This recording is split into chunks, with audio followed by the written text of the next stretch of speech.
Não é que esses experimentos fascistas, né? Essas experiências fascistas, desculpa, são a prioridade da burguesia. É que esses fascistas, esses fenômenos fascistas se mostram capazes...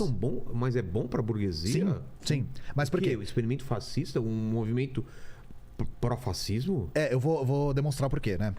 Claro que nas eleições de 2018, se tivesse o Amoedo como candidato da burguesia, a burguesia preferia o Amoedo. Lógico que preferia. Só que a questão é, o Bolsonaro, ele não foi o escolhido da burguesia porque a burguesia gosta dele. É porque ele se demonstrou capaz de derrotar o Haddad, que tinha um projeto mais voltado para frear os avanços neoliberais que a burguesia queria continuar tocando. E aí eu dou outro exemplo.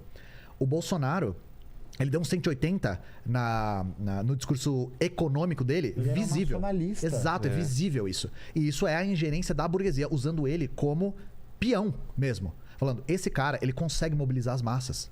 Porque ele tem esse discurso ultranacionalista, desse jeito de representar todos os preconceitos dos brasileiros médios e tal. E aí ele se demonstrou capaz de continuar esse projeto. Só que o Bolsonaro é um cara extremamente caótico.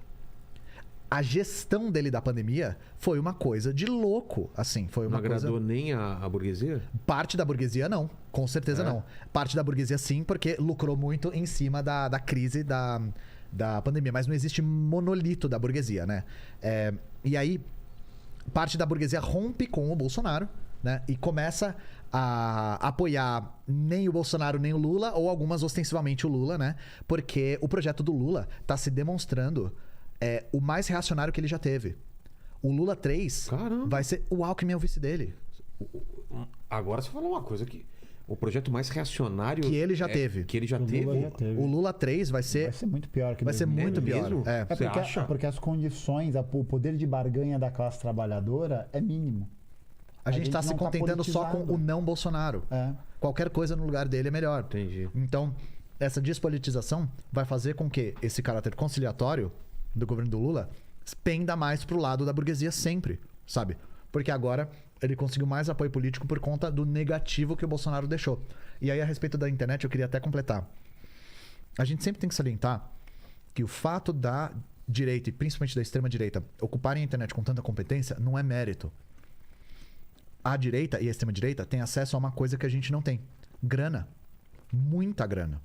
Então, na época que a televisão se tornou o veículo de informação mais utilizado pelos brasileiros, já na eleição do Collor e do Lula, era o mais utilizado. Sim. Acho que 89%, 90% dos brasileiros utilizavam a televisão. Tanto que a Globo utilizou muito a televisão para impulsionar o projeto do Collor. Isso foi visível.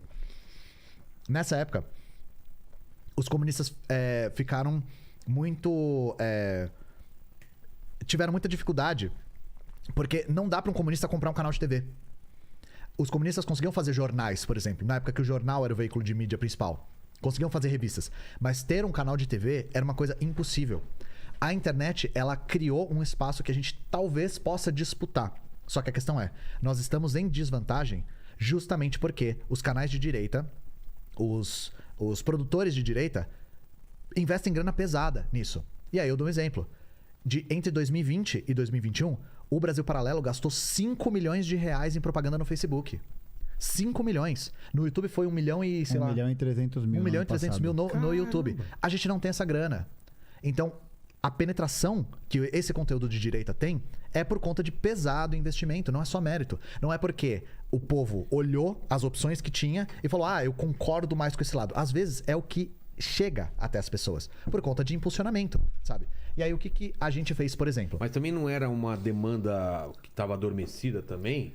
Que esse público não tinha o que consumir e de repente tem um outro lado, assim? Eu vejo por esse aspecto também. Uma das coisas que a gente consegue... A Jovem Pan, por exemplo, eu acho quando que... ela começa com o Reinaldo lá e começa a transformar, porque a rádio começa a falar de política pra caramba e tal, e tem um crescimento absurdo, e aí todo mundo começa a aparecer os canais de direita no YouTube também, que antes era Cauê Moura, era o pessoal mais alinhado ao lado progressista. De repente esse pessoal com MBL, com o Nando Moura e tal, tem essa começa a aparecer essa aceleração graças ao né? investimento, né?